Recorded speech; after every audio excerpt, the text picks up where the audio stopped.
Hello and welcome to another Big Finish review. In this Big Finish review, I'll be looking at an eagerly anticipated set, what's been hyped up ever since Volume 1 was released, and that is Classic Doctors New Monsters Volume 2.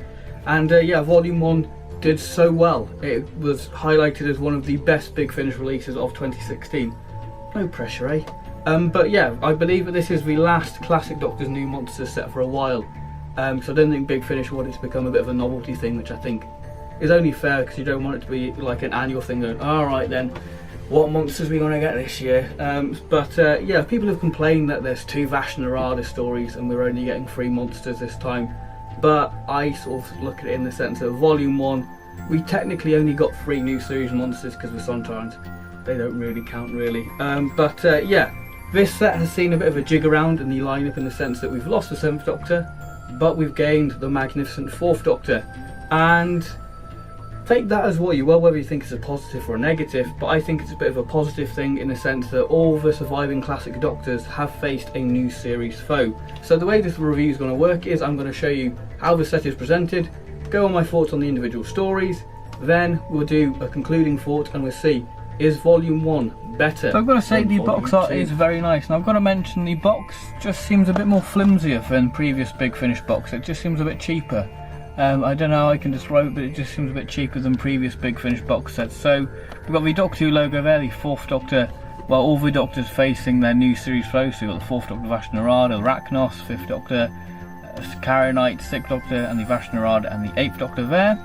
Side of the box there, and the back of the box saying what this set includes, and the other side showing you the stories displayed there, nice with a brightly coloured spines. Now onto the individual cover art. So we've got the 4th Doctor there, we've got an amusement ride from Fun World, we've got a skeleton being devoured by the Vashta Nerada there, a spaceship, and oh look, the 4th Doctor's toy TARDIS from Character Options, and we've got the 4th Doctor banner there. We have the back of the story there with the bios. If you want to know more about the story you can, so feel free to pause. And the cast list and the total running time for this story is 55 minutes. Taking a look at the leaflet now, if we open it up, we've got some lovely cast photos there from the recording, and we have writer's notes by John Dorney, and we have the reversible cover there. And the disc art is exactly the same as the Racnoss now, and I've got to say I really like this cover. We've got the Racnoss there, another little Racnoss there, the 5th Doctor looking very worried. We've got a Racnoss action figure there, we've got the TARDIS being pulled into the battle. We've got a web star there, the Time Lord battleships with some lasers and some explosions, the 5th Doctor banner there, and what the story is about. So do feel free to pause if you want to know more about the Empire of the Racnoss. And we have the cast list, and I believe the running time for this story is 1 hour and 5 minutes. Opening the booklet, we've got a lovely photo of the cast there. We've got the writer's notes there by Scott Hancock and the reversible cover. And the disc art is exactly the Carrionite Curse. Now we've got a Carrionite there and this nice sort of whirlwind of a storm going on. The 6th Doctor looking very concerned. We've got a book, what will become more apparent when I talk about it later. And we've got a bonfire for the witch trials on the 6th Doctor banner. And the back of the story there, so if you want to know more about the story, do feel free to pause. And we have the cast list and the run time for this story being 1 hour. Taking a look inside the booklet, we've got a lovely cast photo there. And we have the writer's note by Simon Gurrier. And we have the reversible cover. The disc art. Now to the final story of the Day of the Vashta Nerada. We've got the 8th Doctor there, Elistra, and the sort of cog motif, which seems to be quite an apparent thing for the 8th Doctor in the Time War set with like Doom Coalition. We've got the Dalek spaceships there, even though there are no Daleks. And we've got a skull there and some nice explosions on the bottom, and the 8th Doctor Time War banner there. Then the bio for the story, so do feel free to pause if you want to know more about the story. And we have the cast list there and the run time for this story being 48 minutes. Now onto the booklet. So if we open up, we've got a cast photo there with no McGann. We've got writer's notes by Matt Fitton, and this time we have production credits for the whole box set. The disc art is exactly the same for both discs of this, because we do have a behind the scenes disc as well, exactly the same as the Day of the Vashta Nerada cover there. Now on to Night of the Vashta Nerada. We see the 4th Doctor enter Classic Doctor's New Monsters world, and I have to say this was my most anticipated story of the set, because who doesn't want to hear Tom Baker say Vashta Nerada and oh yeah, it's by John Dorney. And I have to say the opening for the story does have that movie feel, so you already know this is going to be one epic ride. So this story very much is roles reversed for the Vashta Nerada as we see them being hunted, and this story focuses on human reactions to to them, and this story feels very much like it would fit right at home in Philip Hinchcliffe's era, with creatures lurking in the dark and the setting for the story being an abandoned theme park world, which just helps build up the unsettling atmosphere. And I love how John Dorney has utilised the setting, as we have the Doctor mistaking a horror house, and instead it's just for dead members of the crew. Another thing what helps build the atmosphere up is you have this psychic who makes contact with the Vashta Nerada, and that starts Vashta Nerada to start taunting them, and with this nice little twist about what a fun world used to be. Now on to characters. So we have the Fourth Doctor, played by obviously Tom Baker, and you can tell Tom is enjoying every moment of recording this story, with him saying words like bound to snatch. We have the classic Fourth Doctor wit, with him having some great funny moments, what you cannot help but smile. And John Dorney has really showed the spectrum of the Fourth Doctor. Like, we have his witty side, but then you have his fierce temper, and when he realises what he's up against, he can be quite aggressive at times towards certain characters. And we have his caring side to Phelan, and he just shows great sympathy to her. And at the end we see him having this rather haunted sort of feel to him, but he just feels rather shook up by the events that have happened within the story. And I've got to say, this is one of Tom's best performances in a Big Finish story. Amanda Steele, played by Pam Ferris, a great character to play off the Doctor, as the Doctor is a morally driven character, and Steele is very much a typical hunter character, just wanting a trophy at the end of the hunt. So you have this quite stern and authoritative character who doesn't take any of the Doctor's rubbish. But as the story progresses, you start to warm to her character, and she's a character what wears her pride on her sleeve. Great performance by Pam Ferris there. We have the psychic character Phelan, played by Emma Lowndes. The psychic character, I have to say, she's well fleshed out. We get a backstory of why she's with this military bunch of characters, because she's very much the sort of black sheep of the sort of group, and you just can't help but take pity for her, and just the interaction the Doctor has with her is great, and she's just brilliantly performed by Emma Lowndes. Overall, what do I think of Night of the Vashta Nerada? Well, this story is Nightmare in Silver done right, with it utilising the whole abandoned theme park to its advantage, and I can't help but think how well this story would suit Leela. And as for the shadows that melt the flesh, the Vashta Nerada, I was sceptical on how they would be done on the audio medium, and to be honest, I was proven completely wrong, because you can make the death sequences as grim as you want, like piranhas of the air. And we do have, traditional Vashta Nerada elements like two shadows, and we have them being very cunning and very strategic, and the sound design for them is very eerie. And speaking of sound design, it's great. It just have that blockbuster start to it, with sort of the chilling fairground music in the background, and the characters are all well realised, and Tom Baker is just a real standout for the story, and it's just made me want more Fourth Doctor adventures with him just travelling on his own. Come on, Big Finish, come on, you can do it, because I'd love to see a series of Fourth Doctor adventures on his own. Now, if I was to be really critical about this story, I will say the story does lose a bit of drive in the middle, but other than that, I think it is a real solid story for the Fourth Doctor. So I'm going to give Night of the Vashta Nerada 9 jelly babies out of 10. Empire of the Racnoss. Now, this story was my least anticipated story of the set, because this story didn't grab me as much as the others. And was I wrong? The answer, yes. This story, I have to say, was a lot more enjoyable on re-listen. Again, like Night of the Vashta Nerada, the story does have that big, bold movie opening with an epic battle going on with the Time Lords and the Racnoss in space, and the TARDIS gets dragged into the battle, and with the sound design really giving that more of an epic scale. And personally, I'm glad that we've sort of explored the war between the Racnoss and the Time Lords, but sadly, that element of the story is pushed away fairly quickly, with this story being more of a love story gone wrong. And what I mean by a long love story gone wrong is, how about a civil war between the Racnoss which turns rather brutal? The Fifth Doctor, Peter Davison. Well, Peter Davison is a real force of nature within this, and he has to be the standout performer, as we see him in this really interesting dilemma. Whose side is he on? Is he a traitor to the Time Lords for helping the Racnoss? And we do have that youthful side with him being full of energy, and just that youthful gent what we all love. And he's just this lovely, great sense of urgency, him trying to help everyone within this story.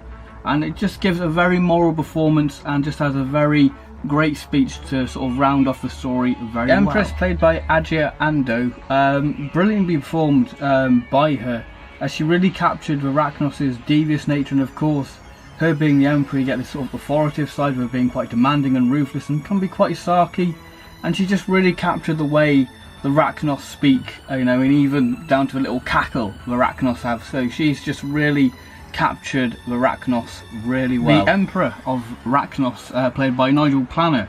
A great performance by him, who plays this great backstabbing character with a very interesting hidden agenda.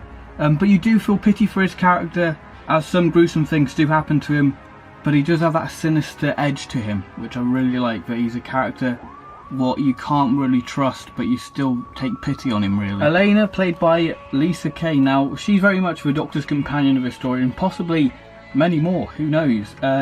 There's a bit of animosity between her and the Doctor, as, you know, she's fighting this war, and, you know, she's annoyed that the Doctor's helped the Racnoss, and, you know, she's a character who starts to see the universe through the Doctor's eyes, and we start to see the passion that she has, you know, with seeing the universe, and, you know, she's doesn't want to go back to Gallifrey, she wants to explore with the Doctor, and it's a very interesting dynamic which hopefully may be picked up in the main range. This is a great addition to the set, with explaining all the war between the Racnoss and the Time Lords, how it started. Scott Hancock really has captured the Racnoss, them being creatures of jealousy, and the story itself does weaken in the middle, but it does pick up in the final 20 minutes with a great twist of events, and the great performances with Peter Davison really driving the story.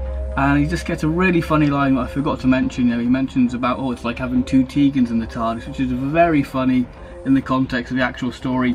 And the story itself does have great imagery, and with the Fifth Doctor on the back of a Racnoss, and who doesn't want to imagine that? And that alongside epic sound design, because I will say this is probably the best story with sound design of the bunch. And it's just a real treat for your ears to listen to, and it's just a story what I feel was a lot better on re-listen. And I was just really, I'm quite surprised how much I enjoyed this story, actually. It's just a brilliant story, so I'm going to give Empire of the Racnoss a 8.5 out of 10, a brilliant story. The Carrionite Curse by Simon Gurrier. Now, Simon Gurrier, I personally love his writing. I think, you know, he's one of the best Big Finish writers out there. You know, Home Trees, The Yes Men, The Mega. So I had high hopes for him with this story, and the Shakespeare Code is a guilty pleasure of mine, but this story for me was a letdown, if I'm honest. The main issue for this story being the pacing, as it's basically a runaround, and you think that this story is over, but then you realise you've got another 40 minutes left. So yeah, that's most of the negative stuff out the way. We do have this creepy start to the story, and you think, oh, this is going to be a perfect story to listen to at Halloween. But once the Doctor Who theme is finished playing, the story's tone changes. It becomes rather light and comedic, but the story does have a few dark moments still scattered in there, like Blood in the Walls and the Witch Trials. Now we do have a nice little nod to Professor Lightfoot, which is a nice little tribute due to sort of recent events, with Lightfoot writing a book which I'm going to say is quite a main plot point within the story. You know, we get a little glimpse of a Jago and Lightfoot story of how they defeated the Carrionites by Jago talking, and I can't help but feel that that would have been a Jago and Lightfoot story in one of their series. Heck, I wouldn't have minded seeing Jago and Lightfoot in Classic Doctor's New Monsters, to have the Sixth Doctor and Jago and Lightfoot verse for Carrionites. I think that would have been a lot more of an interesting story than what we actually got with the Carrionite Curse. The Sixth Doctor, Colin Baker. Now, Colin gives a great performance within this, as I guess the Sixth Doctor is the Doctor of Language, so this gives Colin some great bits with him saying all these different types of words, what would make Henry Gordon Jago proud. And we have this lovely introduction scene with him being this clown, so we see Sixie's good old comedic side, and we do have some nice powerful moments what he has when he's standing up and stopping the witch trials, and Katie, played by Maya Sondi. The Sixth Doctor teams up with a goth. Yeah, that's an image, the clown and the goth. Isn't that interesting? A great one-off companion who is very much an outcast. You know, she has the same love of language as the Doctor, and is just curious by him and scoffs and mocks his outfit, you know, continuing that comedy theme. And, you know, she's very traditional on how to stop witches, which her father brought into it, because you do have her father in it, you know, this reverend character who's all into that sort of myths and legend sort of thing, which is very interesting to have sort of the Doctor team up with a father and daughter within this story. Mary, played by Andre Bernard, a very sinister character who taunts the Doctor and crew, and just is quite powerful. So I might as well cover the Carrionites while I'm talking about Mary. Now this story does expand on their history, and I love the idea that they feed on fear, which I think was used in the Shakespeare Code if memory serves me correctly.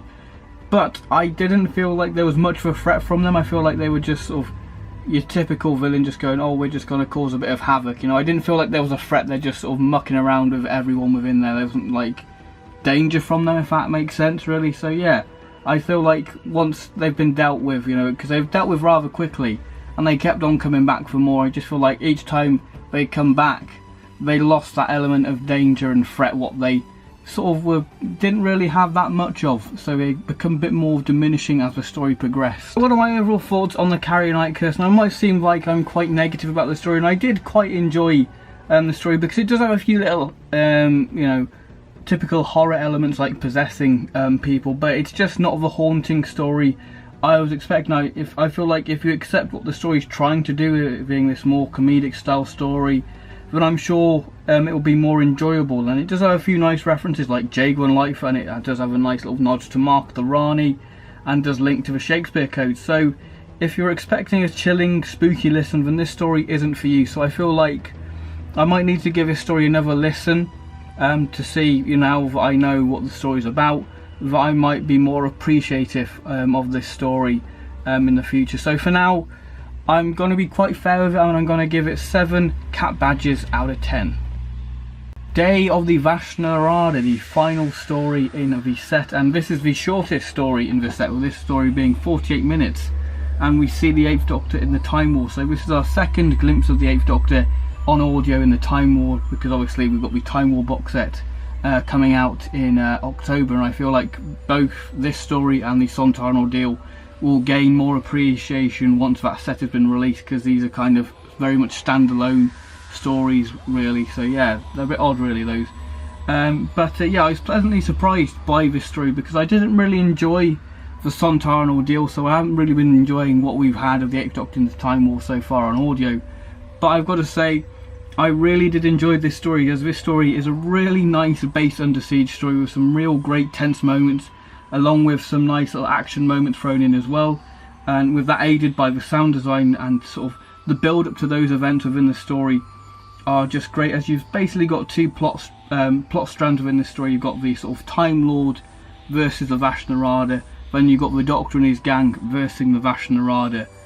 And I've got to say, this story, I feel the Vashta Nerada are explored really well and expanded on brilliantly, as we get this sort of the whole idea of them being sort of being genetically modified Vashta Nerada, which to me just fit the sort of Time War element with them being modified to devour Dalekanium.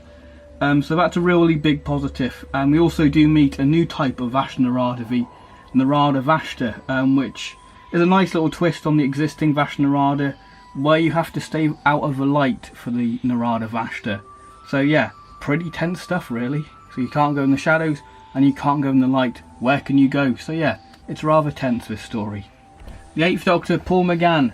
Now, he's just naturally amazing as Paul McGann. Of course he's going to be brilliant. And I love how the 8th Doctor is entered in this story, you know, him thinking that there's this evacuation, but there isn't. You know, he's just got some nice little funny moments throughout with him getting bored easily, and just him having compassion for the Vashta Nerada and seeing the beauty with him and them. And I just feel like Paul McGann and the Doctor within this story, should I say, has quite a strong moral stance, you know, very much like the 5th Doctor did in Empire of the Racnoss. And he's just that reassuring figure for everyone, you know, and I just love the last sort of speech he has at the end. It's just very comforting and sort of very much stays into his character within the Time War really. Elistra, Jacqueline Pearce. All the interaction between her and the Doctor are just great, with them constantly digging at each other. So she's pretty snappy within the story and doesn't have any time for the Doctor, so she's quite quick-tempered within this. You know, and she's the one who's funding this project because she wants to stop the Time War and, you know, be this cunning and devious hero really. And like I said, I just love the idea of genetically modified Vashta Nerada. It makes them more terrifying really. So yeah, and she can only see good in this project because after all she's funding the project, so hey, she wants a better result within this. Eva, played by Jane Ravens. Now she's a typical scientist character who we see a vulnerable side once, you know, everything starts to go all wrong, and you know, we get a bit of family history, And she's very much, the best way to describe her character within this story is she's a net between the Doctor and Illustra's tennis match, really. So what do I think of Day of the Vashta Nerada? Well, I think that it's a great way to round off this set with it linking back to Funworld, the 4th Doctor story. We just have a great expansion on the Vashta Nerada, and it's just a brilliant Base Under Siege story, and I look forward to hearing more 8th Doctor Time War shenanigans, really. So I'm going to give Day of the Vashta Nerada a 8 out of 10. So overall, what do I think of Classic Doctor's New Monsters Volume 2? Well, from the reviews, I think it's absolutely positive. I just have really enjoyed listening to this box set. It's just been fabulous. I've just enjoyed it immensely. You know, if you don't enjoy one story within this set, you can guarantee that you'll enjoy another within this box set. I love the inclusion of the 4th Doctor, and I think that this is a great way to wrap up the Classic Doctor's New Monsters range for now, if they do any more, because I think it's great that every Classic Doctor what's alive has faced a new series foe. So I suppose it's time to do which is better. Is Volume 1 better than Volume 2? Well, Volume 1 for me started off really strong with the Fallen Angel and the Jejunian Chains. I thought those were two brilliant stories, and I thought, you know what, this is going to be a brilliant box set. But then we hit Harvest of the Sycorax, and this set started to fall apart. You know, I love the idea of the 7th Doctor facing the Sycorax, but it just didn't end right for me. It just didn't seem right. The Sycorax were out of character, and they just didn't sound right, and the Sontarno deal I just didn't really enjoy, whereas Volume 2 for me has just been a lot stronger for me. I think whether that's because I found the monsters within Volume 2 a lot more interesting. I'm not saying that these monsters are bad, but I feel like these monsters have a lot more expanding. You know, I do love the Sycorax, but I just think I prefer that box set in the sense that the monsters were more expanded and utilised really well, whereas that seemed a bit more same old stuff what we've experienced before. So I've got to say, Volume 2 is the superior box set of Classic Doctor's New Monsters. This might be quite controversial, but Volume 2 is my winner for Classic Doctor's New Monsters. So thank you very much for watching this review. I hope you guys have enjoyed it, and I'll see you on my next video, whatever that will be. So thank you very much, and bye bye.